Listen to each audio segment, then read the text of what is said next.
Alors à Toulouse, l'offre culturelle, à quoi ressemblerait l'offre culturelle si demain il n'y avait plus de structure comme la vôtre? Parce que finalement, votre structure serait vouée à disparaître s'il n'y avait plus d'intermittents. Oui, je ne sais pas ce que ça pourrait être, ce que pourrait être le spectacle vivant sans intermittent. De toute façon, il ne pourrait pas exister. Ça demanderait de passer par des réformes. Ça, je ne peux pas imaginer ce que ça serait sans l'intermittence. Alors après, si on peut proposer un régime qui est mieux que celui-là, parce que vous savez, de vivre, d'être dans un statut, ça n'est pas un statut intermittent. Le statut, c'est celui de chômeur, quoi, finalement.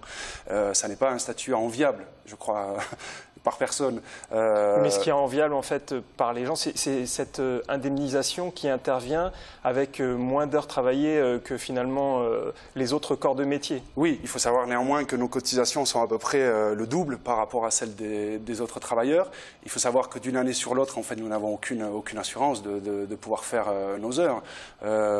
Donc voilà, il y a une impossibilité de se projeter au-delà d'un an. Le revenu moyen des intermittents, indemnité et salaire compris, il est à peu près de 1 500 € par mois. À un moment donné, après 20 ans de carrière, je crois que ce n'est pas non plus très enviable par quiconque. Je crois qu'il y a d'abord un engagement dans la culture, dans les métiers de la culture, et qu'ensuite l'intermittence, c'est ce que l'on nous offre, mais ça n'est absolument pas la panacée, quoi, évidemment. Ça reste extrêmement précaire, extrêmement difficile, et je crois que c'est vraiment en raison de la passion qui nous anime que nous pouvons supporter cette précarité-là.